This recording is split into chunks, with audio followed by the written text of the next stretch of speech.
Neon wasn't always the menace that players complain about today. For the longest time, she was just a flashy speed duelist with only a few dedicated mains, some niche pro play usage, and one glaring balance issue. How zippy can an agent be before they start feeling unfair? As soon as Riot made Neon even the slightest bit overtuned, she became an oppressive nightmare. Then, even after she was supposedly killed by nerfs, she managed to force her way back into the meta again. So how did Neon go from barely played to completely broken, to nerfed, and then back to broken again? To understand that, we need to go all the way back to her release.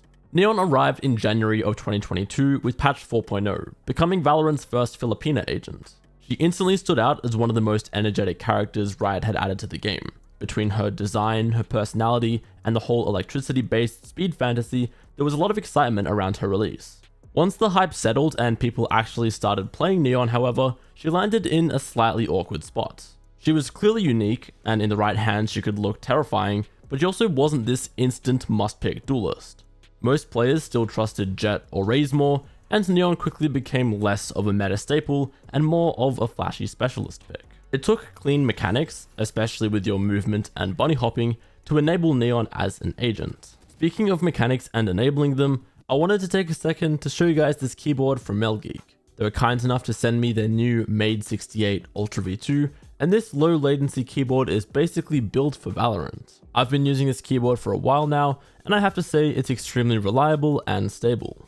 Right now, they've got night purple and frost white colorways. Personally, I went with the purple one because that's my favorite color, but these options feel like the perfect choice for Reyna and Jett mains. Having said that, looks only matter so much. The main reason this keyboard makes sense for Valorant is because it's made to feel fast. It has an 8000Hz polling rate, 0.125 millisecond latency, and rapid trigger. If you're not super familiar with keyboard specs, to put it simply, this is designed to be a fast response keyboard, where your inputs feel as quick as possible. This is super important in Valorant. Whether you're jiggle peeking, jump peeking, counter strafing, or even getting swung by someone, you never want your keyboard to feel slow or delayed. Another big feature is adjustable actuation from 0.01mm to 2.5mm. Basically, you can choose how far down a key needs to be pressed before it activates. This is one of my favorite features on this keyboard. It means important keys can be super sensitive. So once again, if you're playing Reyna or Jett, you can set your A key to activate with a really light press, letting you dash or dismiss away as fast as possible. Then for the keys you don't want to hit by accident, let's say the spacebar, you can do the opposite and make them less sensitive. Instead of every key feeling the exact same, you can tune the keyboard around how you actually play Valorant.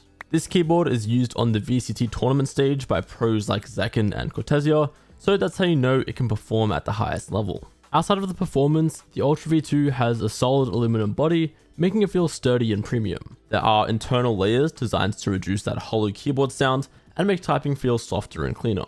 Then with their Hive 2.0 system, you can quickly adjust lighting and performance settings. You can even sync up the keyboard to things like casting abilities or winning the game. So if you want a keyboard that looks great, feels fast, and is made with a competitive game like Valorant in mind, check out Melgeek's Made 68 Ultra V2 using my link in the description or pinned comment. Thanks again to Melgeek for the sponsor. Now let's get back to Neon. As I was saying earlier, while her identity has always revolved around speed and she's never had a full-on rework, some of her abilities still work pretty differently now compared to day one. For instance, some of you newer players wouldn't know this, but Neon's wall actually did damage. Just like a Phoenix wall, this would also slightly damage allies too, so this was removed around 4 months after her release in order to make this ability a little bit less disruptive for both sides. This patch also saw her gain 100% of her energy back on kill, with the actual drain of said energy being increased to balance this out. Other than that, the only changes Neon received during this era were around August of 2022 with patch 5.3. This is when they added a head drop multiplier to her overdrive. A small but meaningful buff, particularly for those Neon players with good aim. I mean, up until this point, you'd basically treat her ultimate like an operator and only aim for the body since there's more area there to hit. In this patch, she did also receive a small damage buff to her overdrive, and overall, her ultimate felt a lot more threatening after this. For the first few years from a pro play perspective, Neon was more of a niche pick than anything else. She featured a little bit on Haven and a lot on Fracture, notably by Victor from Optic. Throughout 2022, you would see her here and there, but in the duelist role, she was generally outclassed by both Jett and Raze. In order to upend that hierarchy a little bit, we got patch 8.11 in June of 2024. The changes here brought us into a new age of duelists, at least temporarily.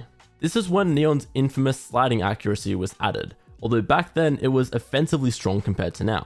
Like even today, Neon's slide accuracy is still strong, since it's the same as if you were crouch walking, while back then, Neon was fully accurate while sliding, as if she was standing still. Not only that, but her sideways movement was considerably buffed too. Even though there were some nerfs to other areas of her kit, like the wall and stun, in general it felt like a lot of her power got shuffled around and redistributed specifically into her signature ability. This version of Neon even had an insane bug which gave her full accuracy midair if she used her slide off a ledge. Needless to say, that one got hotfixed out pretty quickly, but the overall slide accuracy remained for a long time. For reference, ISO also received a massive buff in patch 8.11.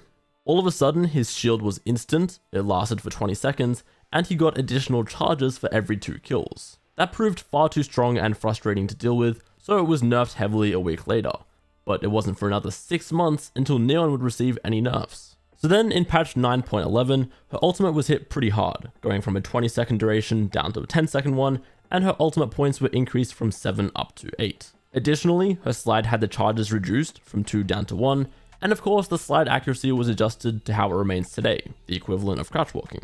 So just to be clear for a second, this was the version of Neon running around for 6 months. Compared to today, her ultimate lasted twice as long and was cheaper, and on top of that, she had 2 fully accurate slides. It's pretty insane when you think about it. At the time, these nerfs at the end of 2024 were actually considered overkill by some people, and players complained that the character was going to be dead now. Of course, with what we know from recent times, this wasn't the case at all. In the short term, these nerfs did see Neon's pick rate drop a little bit, but not to pre 8.11 levels. For what happens next, we need to skip forward to patch 11.8, one of the biggest updates we've seen in the history of Valorant. What's really interesting though is that Neon didn't really see any big adjustments here. She got hit by the concussed standardization nerfs, and then the fuel changes to her were both a buff and a nerf. Sure, it took a lot longer for Neon to recharge her fuel, but she could also sprint for a lot longer at once. Overall, Neon didn't seem like a winner from this update until you look at the bigger picture. With Sentinels nerfed across the board and less initiator util in the game, Neon was more free than ever to run rampant around the map. While there was a slight uptick in her popularity heading into 2026, that was nothing compared to when Danby took the stage at Masters Santiago. His Neon movement was like nothing we'd ever seen before at this level, winning the tournament MVP award and truly putting Neon on the map. I think this agent was the natural answer to the state of the meta at this point in time, but Nongshim and Danby beat most other teams to not only discovering it, but mastering it too. For some context about her discovery in pro play, before patch 11.8 and the big overhaul, Neon had a 22% pick rate at Champions 2025. Then, after that patch, at the first international tournament this year, being Masters Santiago, Neon boasted a 45% pick rate, just rounding out the top 5 agents in this case. Then, despite seeing no further changes, this pick rate skyrocketed to anywhere from 75 to 83% across the different regions for Stage 1 during April and May.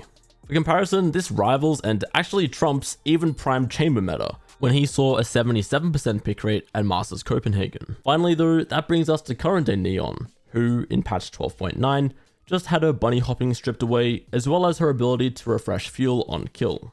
I still think what makes Neon's case so interesting to me though, is that this iteration of Neon wasn't considered broken at the end of 2024, in fact it was considered over-nerfed.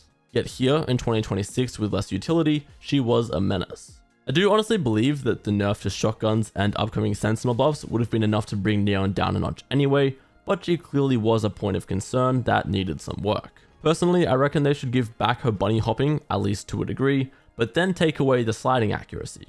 That way there's still an element of mastery and skill expression in her kit, while one of the most frustrating factors of versing a Neon is still taken out. They could even look at taking some power out of her slide and giving it back to her other abilities, perhaps making the wall deal damage to enemies again, or adding back the second charge to her stun. That's just what I think though, so let me know what your perfect version of Neon looks like in the comments.